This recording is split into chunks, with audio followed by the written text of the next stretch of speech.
Ay, magandang hapon po sa inyo. Ayan maulan na hapon. Ayan nakikita niyo ba yan mga kawan? Ang iluluto natin ngayon is tayo. Magninilada tayo ng baka. Ayan mga kawan. Nilagang baka na may mais. Ayan.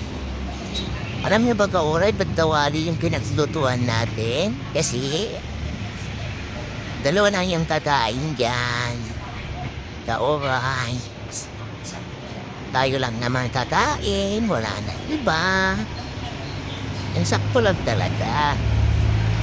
Kaya nang bilihin mga kaoray.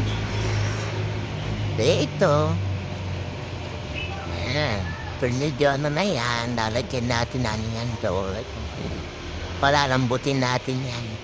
Ayan, kulong-kulo ng mga kaoray ito. Kaya hindi ilalagay natin sa nilagang ba.